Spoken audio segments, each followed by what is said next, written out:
खुलुमबाय लोगोफोर, गोजोन फुंबिलि बयनिसिमबो। नोंथांमोनखौ गोदान भिडिअ'आव आरो फिन खेबसेबाव बरायनाय जाबाय। आं दिनै नोंथांमोननि सिगाङाव 1 आघन 1433 मायथाइ एबा 17 नभेम्बर 2023 मायथाइनि सानसेनि फानजामुथिखौ फरायथिनो लादों। आसा खालामो नोंथांमोना भिडिअ'खौ नायना मोजां मोनगोन। गिबियावनो दङ मेष राशि। दिनै नोंथांनि गोबाव समनिफ्राय थाबथानानै थानाय माखासे खामानिया आबुं जागोन।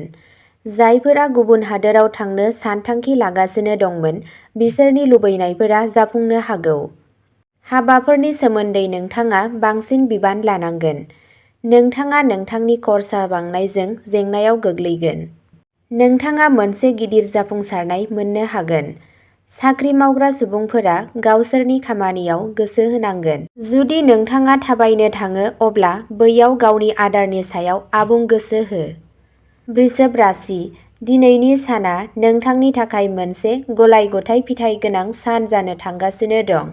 नोंथाङा नोंथांनि नखरनि खामानियाव आबुं गोसो होनांगोन।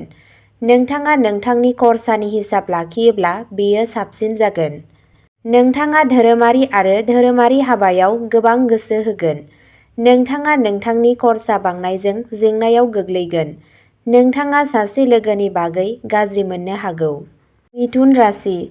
दिनैनि साना नोंथांनि थाखाय गोब्राब खामानि मावनायनि सान जागोन।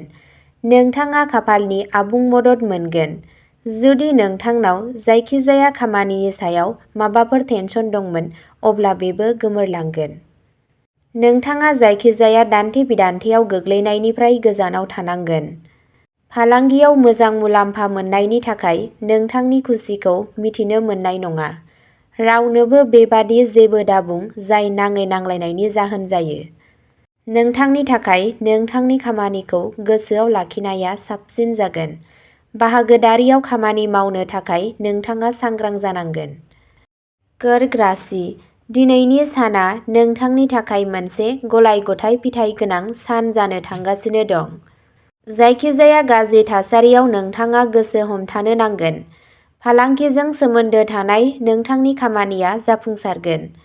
नोंथाङा नोंथांनि सावस्रियाव सोलाय-सोल' जानायनि थाखाय जेंनायाव गोग्लैगोन। नोंथाङा नोंथांनि लोगोफोरनि बागै गाज्रि मोननो हागौ। नोंथांनि खुसिखौ नोंथांनि गोसोनि लुबैनायखौ आबुं खालामना मिथिनो मोननाय नङा। जुदि नोंथांनि नसुङाव माबाफोर दान्थे-बिदान्थे दं, अब्ला सिरि था। नोंथांनि खस्थ'नि फिथाइ मोनगोन। सिंह राशि। दिनैनि साना नोंथांनि थाखाय मोनसे गिदिर रां थिसननायनि थाखाय मोजां सान जागोन। जायखिजाया खामानिनि सायाव सांग्रांथि गैयै दादिन्थि। जुदि नोंथाङा माबा मोनसे अनजाथाव खोमादोंब्ला नोंथाङा बेखौबो मोननो हागोन। फालांगियाव नोंथांनि सानथांखिया मोजां मुलाम्फा होगोन। जिउ लोगोरिया नोंखौ जोबोद मोजां मोनगोन। नोंथाङा नोंथांनि नखरनि सोद्रोमाफोरनि बागै गाज्रि मोननो हागौ। कन्या राशि। दिनैनि साना नोंथांनि थाखाय मोनसे गोजोनथाव सान जानो थांगासिनो दं। नोंथाङा गथ'नि फारसेनिफ्राय मोनसे सोमोनांथाव अनथोब मोननो हायो। नोंथाङा नोंथांनि न'आव मोनसे गोदान गारि लाबोनो हागोन। जुदि हा-सम्फथिजों सोमोन्दो थानाय गोबाव समनिफ्रायनो नांलाय-खमलाय जाबोगासिनो दंमोन, अब्ला बेखौबो फोजोबनाय जागोन। दावबायनायाव थांनाय समाव नोंथाङा गोसो होनांगोन। नोंथाङा नोंथांनि हाखु-दाखु हुदानि थाखाय गोरोन्थि खालामनो हागौ। नोंथाङा फालांगियाव आयनि गोदान फुंखा मोनगोन। तुला राशि। दिनैनि साना नोंथांनि थाखाय मोनसे गोजोनथाव सान जानो थांगासिनो दं। नोंथाङा माखासे जुनिया सुबुंफोरखौ लोगो मोनगोन। नोंथाङा नोंथांनि रुटिनखौ साबसिनै लाखिनांगोन। गुबुननि सायाव सोनारनो नाङा आरो जुदि नोंथाङा सोरनोबा समायखिरा लादोंमोन, अब्ला नोंथाङाबो बेखौ मावफुंनो हाजासे नाजागोन। नाथाय खामानिनि जायगायाव नोंथांनि सायाव बिबाननि थाखाय नोंथाङा एसे दुखु मोननो हागौ। नोंथाङा नोंथांनि नाङै खरसाफोराव गोसो होनांगोन आरो जुदि नोंथाङा बाजेट लाखियोब्ला बेयो नोंथांनि थाखाय साबसिन जागोन। वृश्चिक राशि। दिनैनि साना नोंथांनि थाखाय मोनसे गोनांथार सान जानो थांगासिनो दं।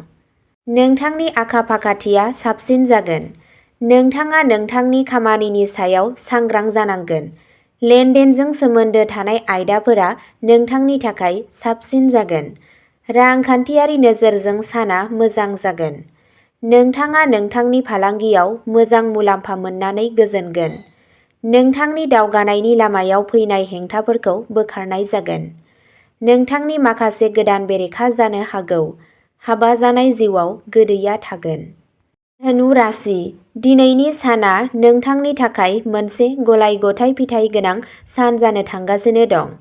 नों मोनसे थिरांथाखौ सांग्राङै लानांगोन।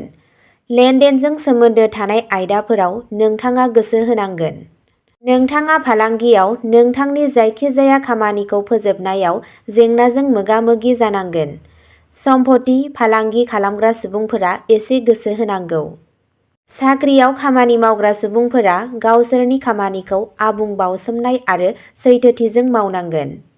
नोंथांनि सावस्रियाव माखासे जौगानाय गाहायनि थाखाय नोंथाङा जिंगासिगोन। मकर राशि, दिनैनि साना नोंथांनि थाखाय मोजां जागोन। जुदि नोंथांनि खामानियाव माबाफोर गुलाय-गुजाय दंमोन अब्ला बेखौबो दबथायनाय जागोन। जाय लाइमोनफोरा साख्रि नागिरनानै बेवहाय बेरायबाय थादों बिसोरो मोनसे मोजां खाबु मोननो हागौ। नोंथाङा गथ'नि कम्पानियाव गोसो होनांगोन। नोंथाङा गोबाव समनि उनाव सासे गोजाम लोगोखौ लोगो मोननानै गोजोनगोन।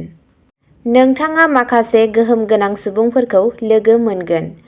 दिनैनि साना मोजां मोनलायनाय जिउ खुंग्रा सुबुंफोरनि थाखाय मोनसे गोजोनथाव सान जागोन।